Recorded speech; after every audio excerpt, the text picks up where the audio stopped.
Chapter 44. A Battlefield of Our Choosing.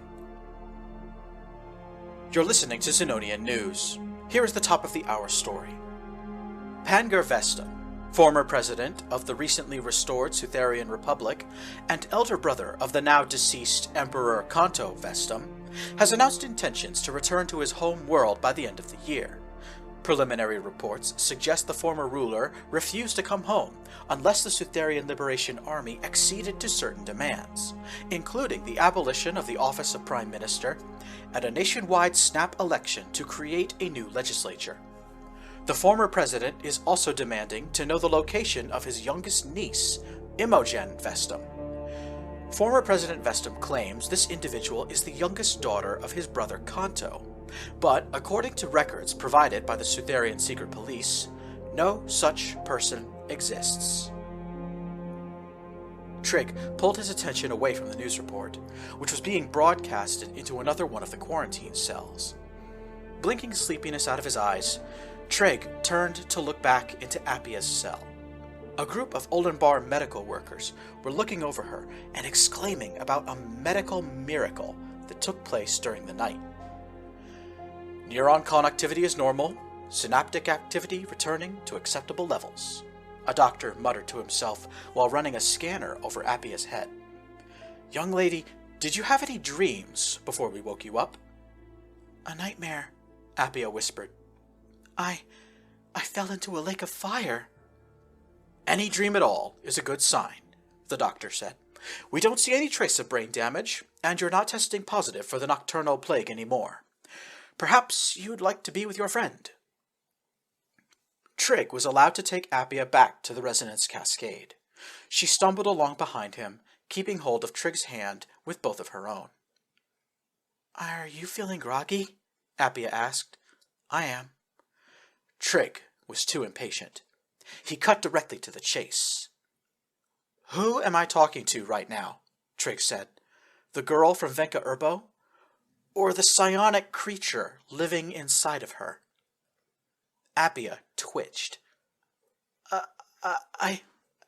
How? She stammered. What should I call you? Trig said. I've met Ray and Kumase and Phiom. Are you Saida? Appia did not reply, plodding along behind Trig in stunned silence. He shook his head. No, the virtuoso of conception doesn't do this sort of thing, Trig said, speaking more to himself than Appia. Then he stopped walking, turned around, and grabbed Appia by the side of her neck. He pulled her in close and whispered, So, you're the shroud being my people call Ariha, she of the void, aren't you? The look of terror on Appia's face flickered. Okay, you can call me that if you want, Appia whispered back. Some goddess you are, Trig said. You are going to die in there, you know that, right? I saw into your head, and you were totally screwed. Appia nodded. Are you going to tell anyone? She whispered. All I wanted was to watch the world. The pretend goddess just wants to watch the mortals. Yeah, right, Trig scoffed. I've got my eye on you. One step out of line and I'll have the mercs leave you behind somewhere. I don't have time to rescue Tenna and deal with you all at once. The mercenary crew and Hanakon's team had debated strategies and tactics for a day. Then they went to sleep for a few hours and went right back to arguing in very short order. Trig and Appia arrived in the CIC at the same time as Tullus, the MSI security contractor. Tactical Officer Rulan breathed an exasperated sigh of relief when the threesome entered. Please, for the love of Ariha, tell me you found out what happened to Honora, Rulan said. Trig felt a surge of confidence emerging from Tullus, and that made him feel confident as well. My men have gotten results from their interrogation of the 2 soldiers incapacitated by your young friend here, Tullus said, pointing at Trig. Tullus approached the holo-display table in the center of the CIC. With Rouland's permission, he called up a schematic of the Shroudwalker Enclave, using it to illustrate his explanation. Avitus organized his little raiding party on the planet Tritonus, Tullus explained. Our enemy hired 20 freelance mercenaries to do the job. The captives told me they entered a large stone gateway just outside the BTO branch office and emerged here aboard the station. Their plan was to carry out a series of objectives and then retreat through the gate. The prisoners tell me that all raider forces were supposed to regroup aboard the warship Caldorix. So that settles it, Captain Cantor said. Our friend Tenna is definitely aboard the Khan's old flagship. Avitus and Alex Camber are in league with each other. Where is Caldorix now? We've downloaded traffic data from all of the nearest MSI starbases, Selborn explained. The Caldorix is currently flying alongside the Olenbar-Nagyari border. As far as we can tell, the Caldorix, plus an escort of 5 warships, is traveling toward the Ferris faucets. Can we get someone to double-check her work? Hanakon insisted. I'm not planning a battle based on intel procured by someone I wouldn't trust to bring me food. Selborn narrowed her eyes at Hanakon, then continued. The Ferris faucets is a dense asteroid field on the outer perimeter of a protoplanetary disk, Selborn said. MSI has a major relocation operation out here. A pre-FTL society is being moved off their old planet to a geologically new world in the system. Oh, crap, Glossum said. The resource stockpiles. MSI will have giant silos and storage facilities out there. Minerals, energy, alloys, strategic resources, all in near infinite supply, Captain Cantor said. Plus orbital scaffolding for the construction and maintenance of colony ships. Hanakon slammed his fist on the table. It's obvious, he declared. Camber is going to carry out a repair and refit on the old flagship. He will use the scaffolding and stockpiles to fully restore Caldorix to its wartime capabilities. Captain Cantor brought up a schematic of the Khan's flagship. Let's do as Rouland said earlier. We'll take a strike team through the conduit here on the station. That'll put us right inside of Caldorix. We'll disable the ship from the inside, rescue Honora, and get the keystone shards back from Camber. No! Everyone looked around to see where the shout had come from. After a moment, all eyes fell on Trig. He put both hands on the holo display and spoke. Camber knows all about sending soldiers through the conduits, Trig said. The one here on the station was unguarded, but that won't be the same on Caldorix. Camber will probably have an automated sentry gun aimed at his end of the conduit. At least that's what I'd do. The young man is right, Ponico said. Camber will have laid a trap at his end of the conduit.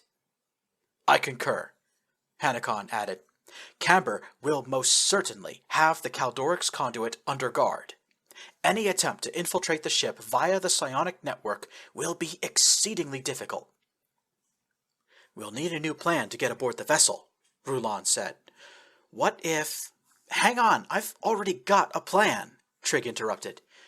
Hear me out. Rouland is right. We need to board the Caldorix, but not through the conduit network. We have to fight Caldorix on a battlefield of our choosing.